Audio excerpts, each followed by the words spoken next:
udah ada tumbuh tumor dan dia menutup saraf. Oke. Waktu dia dioperasi di Singapura, dia dari 100% dia hanya ngebuang 30% saja. Dan sekarang masih menutup dan memang dokter udah menganjurkan dia harus operasi lagi gitu. Pertanyaan saya pakai produk yang mana untuk bisa dia mempertahankan keadaan dia atau membuat dia lebih tumornya ini mengecil atau apa nih? Oke. Pada dasarnya yang mana aja boleh sih. Yang mana aja boleh. Original boleh, sweet boleh, DTF boleh. Yang mana aja boleh. Ya, cuman mungkin untuk dosisnya aja. Dosisnya kalau untuk yang original atau sweet itu setidaknya 3 takaran. Mulai dari 3 takaran, 3 kali 5. Atau DTM mulai dari 3 saset. Nanti bisa ditambahkan bertahap sesuai dengan nanti reaksi yang dia rasakan. Gitu. Di sini tujuannya adalah kalau tumor seperti ini, itu tujuannya adalah karena dia kan kita di sini yang kita supply adalah antioksidannya ya. Utamanya kan adalah antioksidan.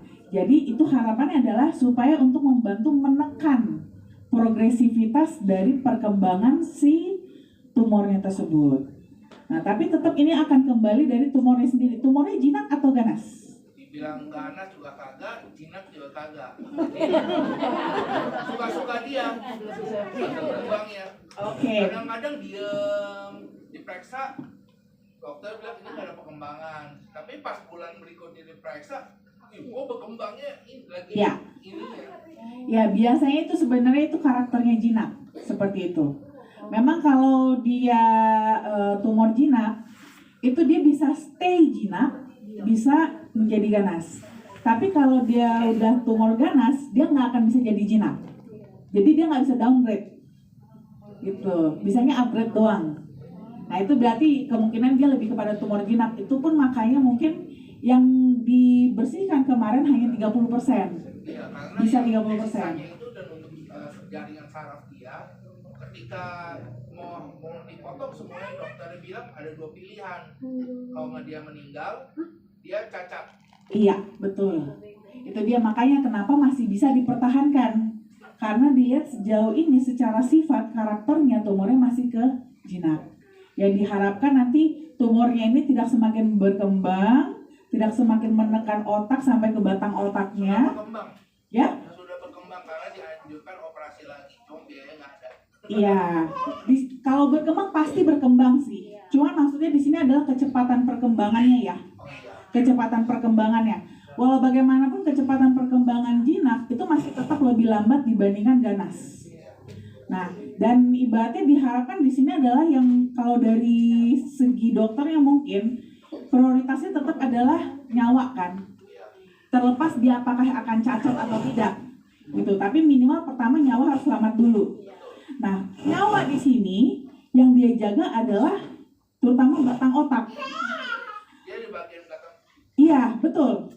Tapi dia di belakang kuping nih. Tapi kan masih tetap dalam satu tapi tetap di dalam satu ruangan tengkorak. Betul. Ya kan? Betul. Otomatis namanya otak itu tuh dia kalau kita di dalam tengkorak ada suatu masa dia tuh nggak bisa nekan keluar karena luarnya keras.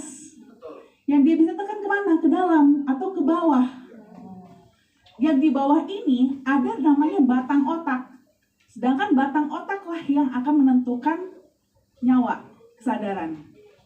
Ini yang dijaga. Jangan sampai masanya terlalu besar, menekan ke bawah si batang otak, itu nanti dia tiba-tiba koma.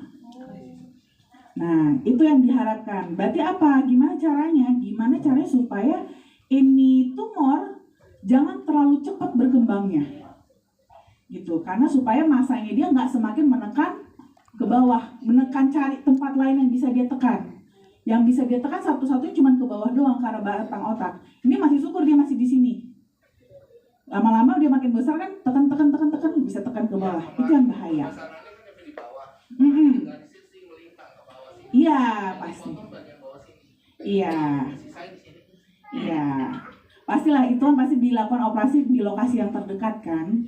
Ibaratnya gitu. Tapi terlepas dari lokasinya di mana, selama dia di dalam tengkorak, manapun dia akan namanya suatu massa di dalam tengkorak akan menekan pasti ke bawah.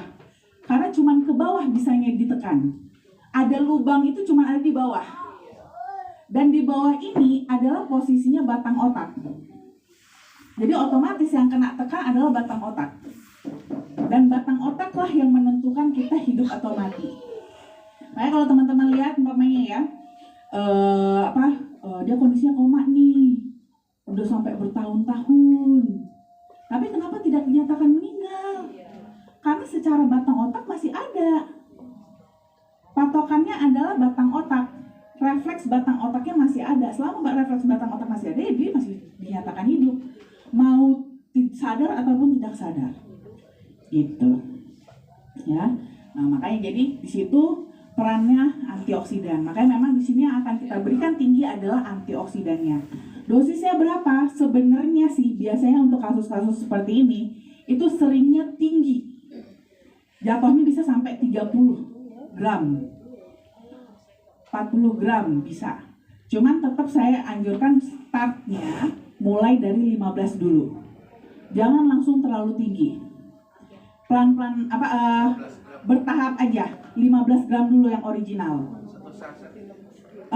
Atau yang 3 saset DTM. Kalau DTM 3 saset atau yang originalnya itu 15 gram.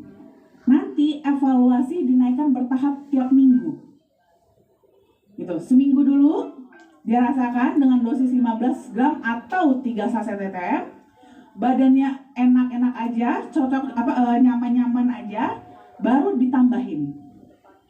Karena kan kita tetap harus antisipasi reaksi ya. Reaksi di awal konsumsi kan kadang-kadang kan banyak nih yang ngerasain kan detoksifikasi gitu kan. Apalagi dengan kasus seperti ini kan itu stresor ya. Udahlah sakit, disuruh tambah lagi sakit kan nggak menyenangkan gitu kan. Jadi agak pelan-pelan lah. Tapi kan ini kan memang tujuannya adalah yang namanya mau sehat itu ya nggak semuanya enak gitu kan. Nah inilah kita usahakan bertahap supaya dia nggak terlalu tersiksa, mulai dari 15 gram dulu atau 3 saset DTM. Nanti seminggu kemudian kalau dia aman selama seminggu konsumsi, dinaikkan, tambahkan 1 takar lagi. Naikin ke 20. Orinya 20 atau DTM-nya 4 saset. Gitu. Oke Pak? Jelas ya Pak ya? Oke,